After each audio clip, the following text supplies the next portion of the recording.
오늘 우리가 읽을 하나님의 말씀은 로마서 13장 8절부터 14절까지 말씀입니다. 로마서 13장 8절 말씀부터 14절까지 말씀, 우리 한 목소리로 같이 천천히 봉독하겠습니다. 서로 사랑하는 것 외에는 아무에게도 빚을 지지 마십시오. 남을 사랑하는 사람은 율법을 다 이룬 것입니다. 간음하지 말아라, 살인하지 말아라, 도둑질하지 말아라, 탐내지 말아라 하는 계명과 그 밖에 또 다른 계명이 있을지라도 모든 계명은 내 이웃을 내 몸과 같이 사랑하여라 하는 말씀에 요약되어 있습니다. 사랑은 이웃에게 해를 입히지 않습니다. 그러므로 사랑은 율법의 완성입니다. 여러분은 지금이 어느 때인지 압니다. 잠에서 깨어나야 할 때가 벌써 되었습니다. 지금은 우리의 구원이 우리가 처음 믿을 때보다 더 가까워졌습니다.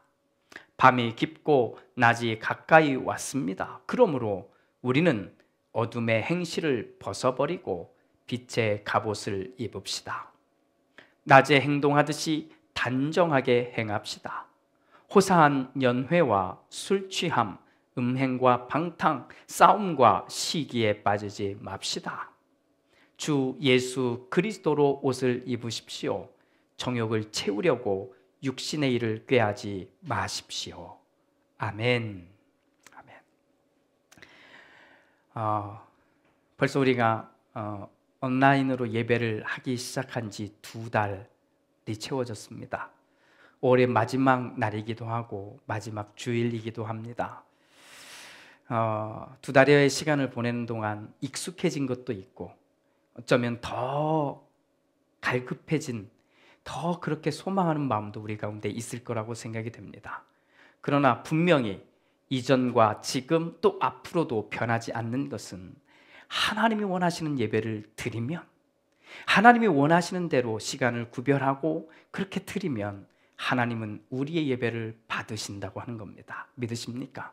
이 믿음으로 오늘 또 예배하는 여러분들이 하나님과 교통하기를, 또 하나님의 놀라운 은혜로 채우기를 주님의 이름으로 축복합니다. 특별히 오늘은 교회력으로 따지면 성령 강림절이라고 말합니다. 성령께서 이 땅에 우리 가운데 임하셨음을 기념하는 절기입니다. 오늘 하나님의 은혜가, 또 하나님이 주신 성령의 충만한 은혜가 우리 말씀을 나누는 우리 모두 위에 가득 채워지기를 주님의 이름으로 축복합니다. 아멘. 오늘 말씀은 질문 하나로 시작해 보려고 합니다. 사랑을 주는 사람이 눈물이 많을까요? 아니면 사랑을 받는 사람이 눈물이 많을까요? 생뚱맞은 질문이 될 수도 있겠지만 가볍게 생각을 해 보았으면 좋겠습니다. 사랑을 주는 입장이 더 애틋함을 느낄까요? 아니면 사랑을 받는 입장이 더 애틋함을 느낄까요? 좀 인생을 살고 보니 저는 이렇게 결론을 지어봅니다. 물론 이 결론에는 동의하지 않으셔도 괜찮습니다. 제가 생각하기에는 사랑을 주는 사람, 사랑을 베푸는 사람이 더 눈물이 많고 더 애틋하고 더 아쉬운 마음이 큰 것 같다, 이런 생각을 해보게 됩니다. 물론 반대로 사랑을 받는 사람도 사랑을 받다 보면 감사와 기쁨이 큰 것은 당연합니다. 하지만 꼭 그런 경우만 있는 것은 아닌 것 같더라고요. 분명히 사랑을 받기는 했는데 별로 가치를 못 느끼고 있는 사람도 있고, 또 더 심지어는 그것 자체를 아예 인정하지 않으려는 사람들도 꽤 있다고 하는 것을 보게 되기 때문입니다. 자, 그러면 성경은 우리에게 사랑을 하라고 말씀하실까요? 아니면 사랑을 받으라고 말씀하실까요? 맞습니다. 성경은 우리가 너무나 잘 알듯이 사랑을 하라고 계속 도전하고 또 도전을 주고 있습니다. 하지만 사랑을 한다는 것이 결코 쉽지 않다는 것은 우리는 잘 알고 있습니다. 그래서 우리 사이에는 이 선택과 결정을 끊임없이 반복해야 하는 숙제가 있는 겁니다. 사랑을 해야지 이런 거죠. 다 알고는 있고 마음은 있는데 여러 가지 상황들 속에 이것이 정말 어렵다는 것을 우리는 느끼는 겁니다. 사랑을 할 것인가 아니면 사랑을 받을 것인가. 오늘 우리가 읽은 바울 선생님이 쓰고 있는 이 편지는 사실 설명하기에는 무척 복잡한 이야기가 깔려 있습니다.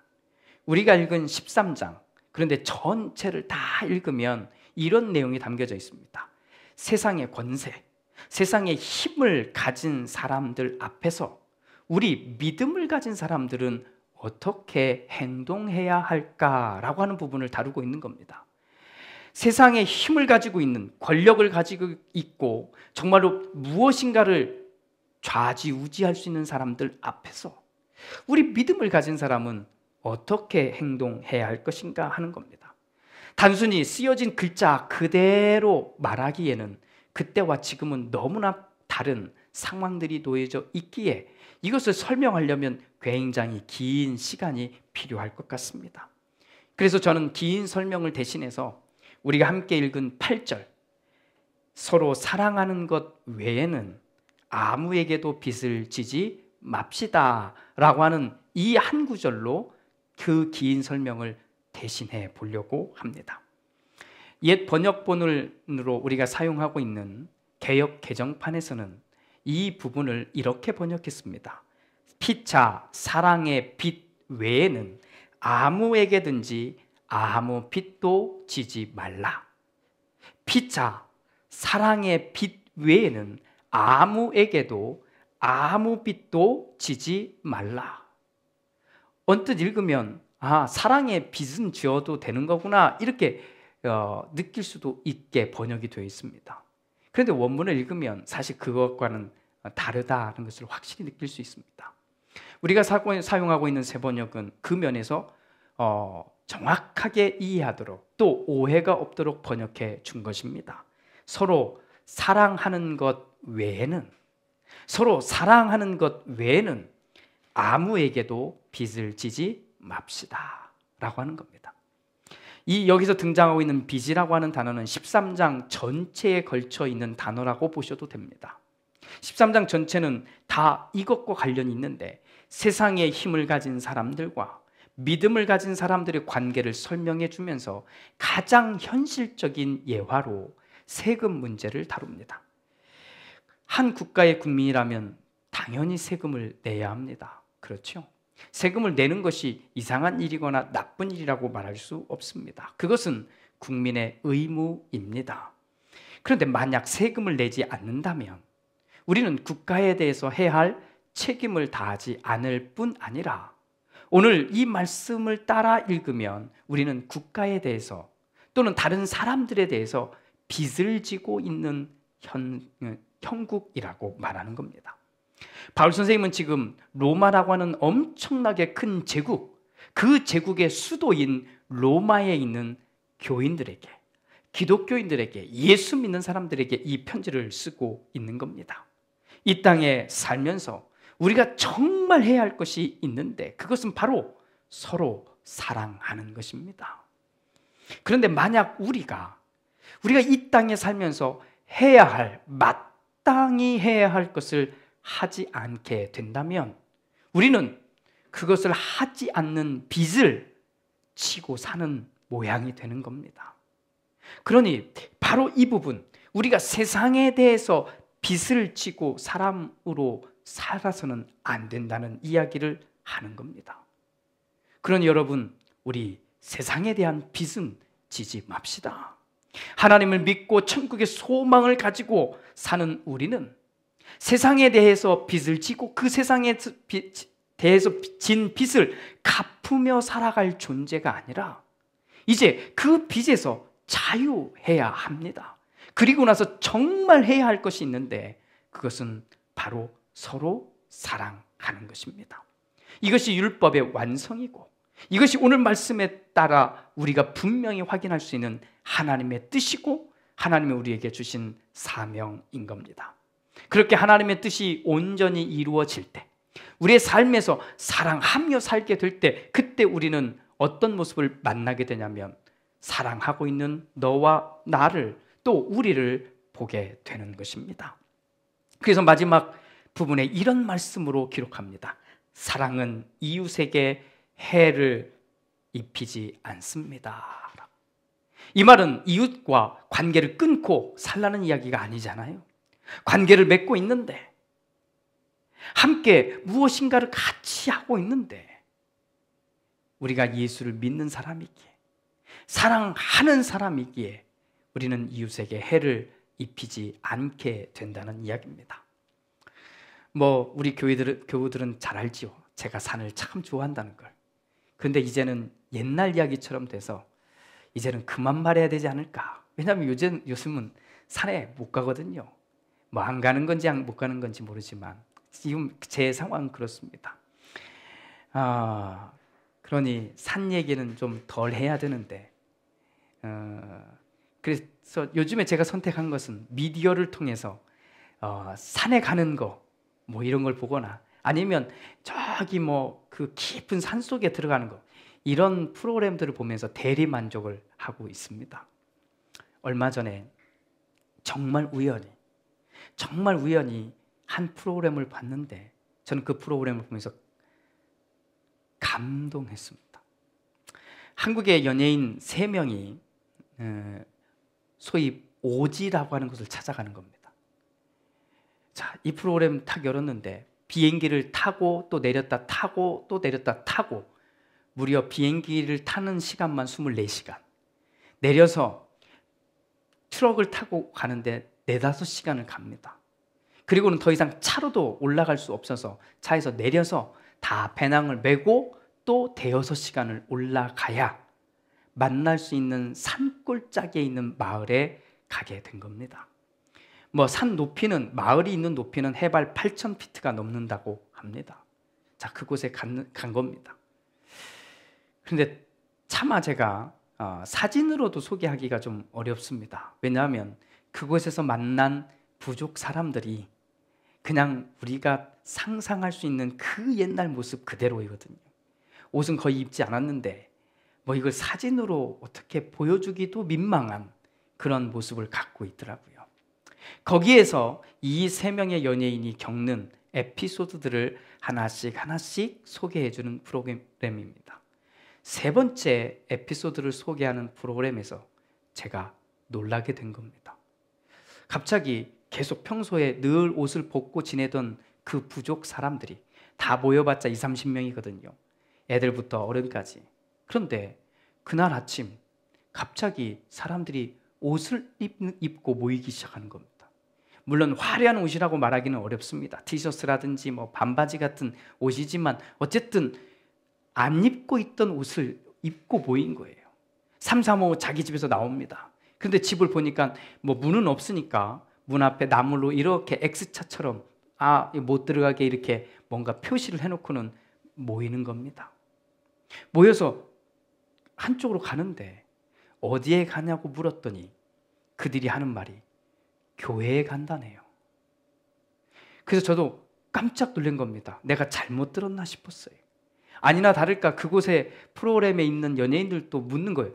아니, 저희가 제대로 들은 건가요? 교회 간다고요? 네, 교회 간다고. 그리고는 가는 겁니다. 무려 지금 있는 곳에서부터 4-5시간을 가야 교회를 만난다는 거예요. 저는 도대체 이해가 안 됐어요.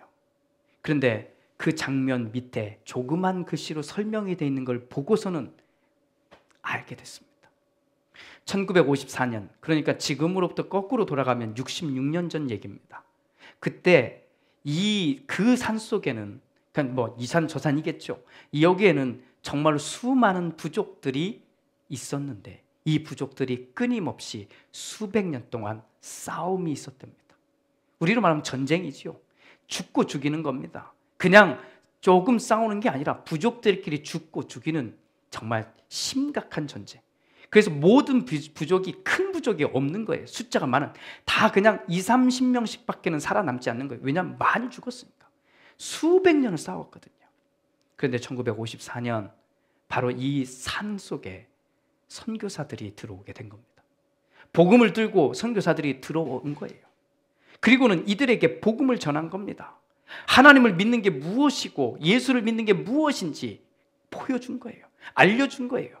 그리고는 그 시간 동안 60년이 지난 지금 그들은요, 서너 시간, 짧게 잡아야 서너 시간, 4-5시간, 더 많은 시간을 걸려야 모일 수 있는 교회에 일주일에 한 번 모여서 같이 예배하고 그리고 같이 찬양하고 교제하고 온다는 거예요.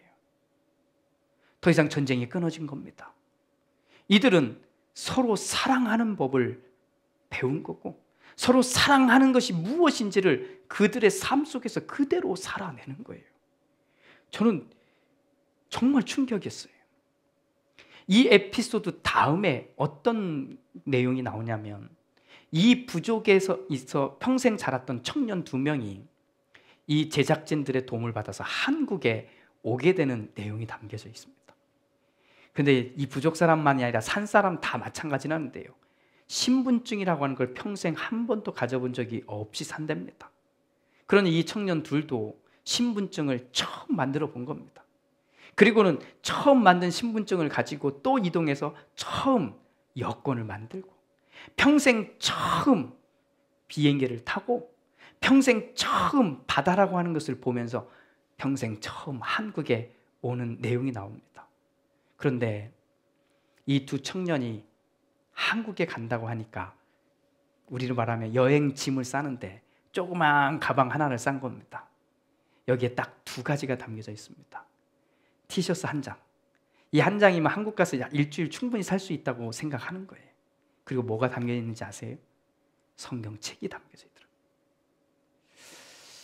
이 프로그램은 기독교 방송도 아닙니다. 그냥 있는 그대로 보여주는 거였어요. 근데 저는 충격과 감동을 느꼈습니다. 제가 왜 감동했는지 굳이 말하지 않아도 되잖아요.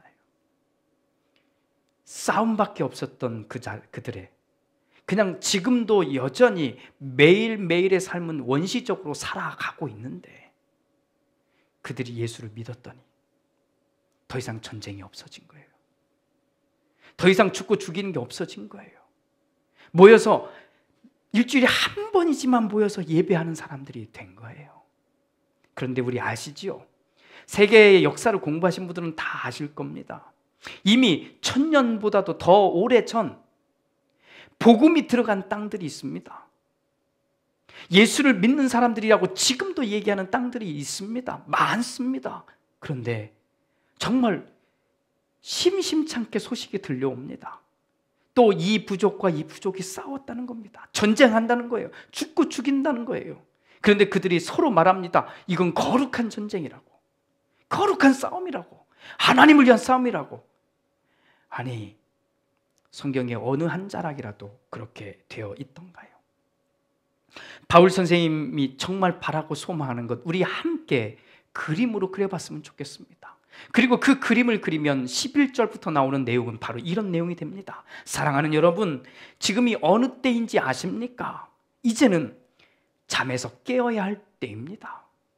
벌써 그렇게 되었습니다. 지금까지 우리는 사랑을 받는 위치에 있었다면 이제는 사랑을 하기 위해서 일어나야 합니다. 이것이 우리가 지금 해야 할 때인 겁니다.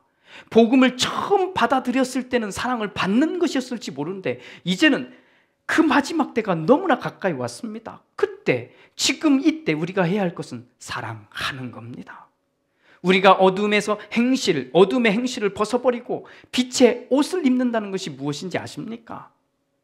자꾸 사랑에 반대되는 행동들을 이제는 멈추고, 그런 내용들이 욕심이라면 욕심을 멈추고, 싸움이라면 싸움을 멈추고, 그리고 질투에 눈이 멀어서 나쁜 행동을 하는 거라면 그와 같은 것들을 멈추고, 그리고 하나님이 원하시는 대로 사랑의 자리로 나아가 보는 겁니다. 그것이 우리가 입어야 할 예수 그리스도의 새로운 옷이라고 말하는 겁니다. 그 옷을 입고 사랑하며 사는 것입니다. 한국에 기독교가 들어왔을 때 저는 한국 기독교가 한국을 위해서 큰 일을 했다고 생각합니다. 한국은 참 어려운 과정들을 거쳐왔어요.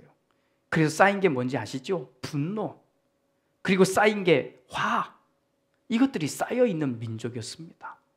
그런데 하나님을 만나고 복음을 만나고 정말 기쁨이 무엇인지, 구원이 무엇인지를 경험하면서 이 분노와 화가 사랑함으로, 이해함으로, 용서함으로, 용납함으로 바뀌어간 겁니다.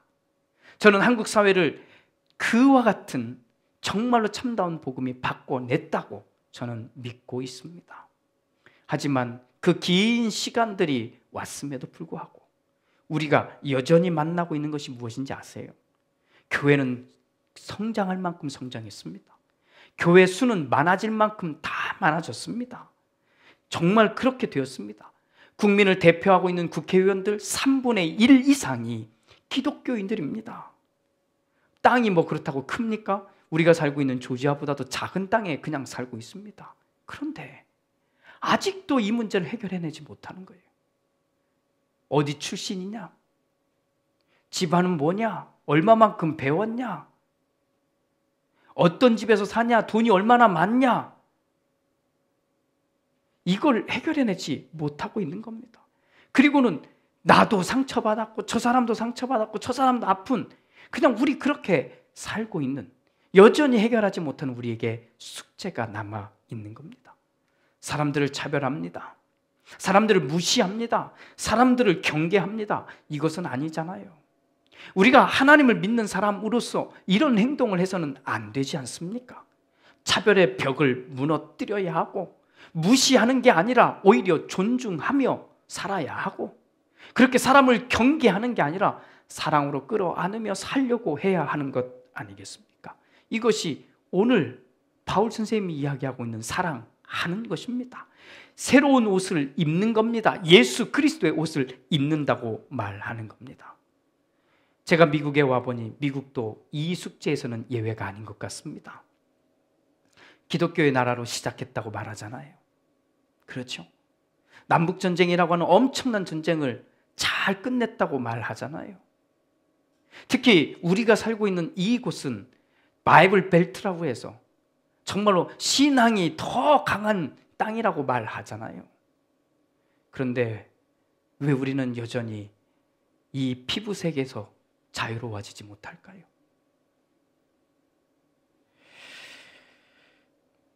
사랑하는 교회 여러분, 오늘 우리가 함께 예수를 믿으면서 또 오늘 본문의 이 이야기, 편지의 이 이야기를 읽으면서 우리 두 가지는 함께 결정했으면 좋겠습니다. 첫째는 우리 더 이상 세상에 빚지지 말고 삽시다. 내가 한 국민으로서 해야 할 게 있다면 해야 합니다. 미뤄두지 마십시오. 하십시오. 마땅히 해야 될 것이 있으면 하는 겁니다. 그것이 되거들랑 그 다음 우리가 해야 할 것은 가장 중요한 서로 사랑하는 것입니다. 사랑을 받으려는 태도 나쁜 건 아니지만 이제는 일어납시다. 사랑을 받는 자리에서 멈추지 말고 사랑합시다. 사랑해 보도록 합시다. 사랑하려고 애씁시다. 이겁니다. 가정의 달 마지막 주일입니다. 그래서 저는 부모님들에게 또 신앙의 삶을 먼저 살고 있는 여러분들에게 부탁을 드립니다. 우리의 자녀들에게 또 우리의 믿음의 후배들에게 우리가 세상에 대한 빚을 지지 않는 모습을 가르쳐 줍시다. 예를 들면 세금을 잘 빼먹는 것이 좋은 것이 아님을 가르칩시다. 조금 내고 많은 것을 가지는 것이 좋은 것이 아님을 가르칩시다. 조금 노력하고 큰 성공을 이루는 것이 좋은 것이 아님을 가르쳐 줍시다. 그 이유는 정말 해야 할 것이 있기 때문입니다. 자꾸 그런 것에 우리가 관심이 쏟아지고 우리의 마음이 그곳에 가 있다 보니 정말 해야 할 것에 우리가 힘을 모으지 못하는 겁니다. 정말 해야 할 것 두 번 말하지 않아도 되지 않습니까? 사랑하는 겁니다. 사랑하는 것. 교회에 간다고 하네요. 이게 무슨 말일까요? 교회에 간다고 하네요. 앞서 드렸던 예화를 한번 생각해 봅시다. 그 사람들에게 교회에 갑니다 라고 하는 말은 일주일에 딱 한 번 만나러 교회에 간다는 이야기는 무엇이겠어요? 가서 예배하고 찬양하고 기도하고 끝! 이게 아니라 예배하고 찬양하고 하나님의 마음을 내 안에 품고 돌아와. 내 삶의 모양은 원시적인 삶 그대로 살고 있을지 모르지만 이곳에서 사랑하며 사는 겁니다. 이거 해보려고 교회에 가는 것 아닙니까? 학교에 간다고 하네요. 이 말의 마지막 이야기는 무엇일까요? 학교에 가면 밥도 먹고 친구들도 만나고 뭐 하는 거 다 필요합니다. 그런데 정말 학교에 간다고 하네요 하면 공부하기 위해서 가는 것 아닙니까? 직장에 간다고 하네요. 왜 갑니까? 일하러 가야 되잖아요. 슬슬 피하고 좀 피곤하면 조금 어디 가서 숨어 있고 이러려고 직장에 가는 것 아니잖아요. 그게 맞는 이야기 아니겠습니까? 교회에 앉아 있는 것, 우리 이렇게 해보니 무엇이 중요한지 이제 더 알게 되지 않았습니까? 학교에 우리 다 다녀봤으니까 아시잖아요. 학교에 책상에 앉아 있는 것, 그게 어떤 의미인지 우리 다 보시지 않았어요? 직장에 가서 일하는 것, 그냥 그 데스크에 앉아 있는 것, 그것이 큰 의미가 없다는 것을 우리는 알고 있지 않습니까? 그러면 우리 오늘 이 말씀은 이렇게 정리해 볼 수 있을 것 같습니다. 교회에 간다고 하네요. 우리 머지않아 우리 함께 모였을 때 여러분 이 질문 꼭 하십시오. 내가 왜 교회에 갈까? 교회에 가서 사랑받기 위해서? 교회에서 남들에게 관심 받기 위해서? 박수 받기 위해서? 아니요. 교회 갔다가 돌아와서 사랑하는 숙제를 가지고 오려고 우리는 교회 가는 겁니다. 이 연습을 하는 겁니다. 교회는 이걸 연습하러 가는 거예요. 아, 사랑해야겠구나. 아, 사랑하는 거구나. 받기보다는 사랑해야 하는 거구나. 이거를 알고 우리는 돌아가는 겁니다. 저는 지난 5월 한 달 동안 우리 교우들과 함께 기도하면서 큰 은혜를 경험했습니다. 그래서 이번 6월은 한 번 더 해보고 싶어요.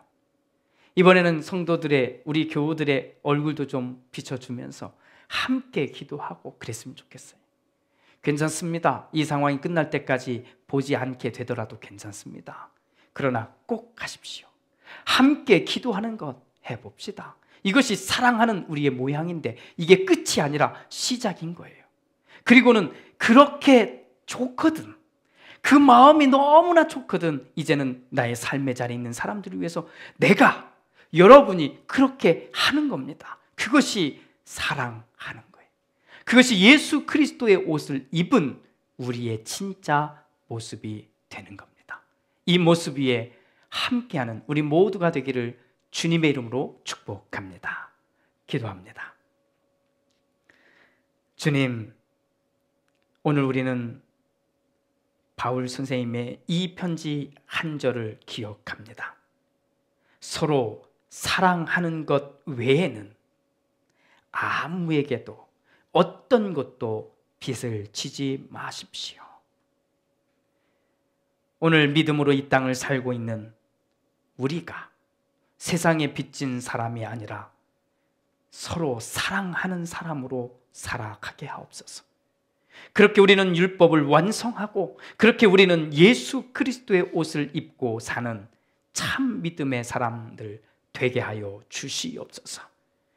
우리가 그와 같이 하나님이 원하시는 삶 속에서 그렇게 우리에게 주어진 삶 넉넉히 살아내는 믿음의 사람들 다 되게 하여 주시옵소서. 예수 그리스도의 이름으로 기도드립니다. 아멘.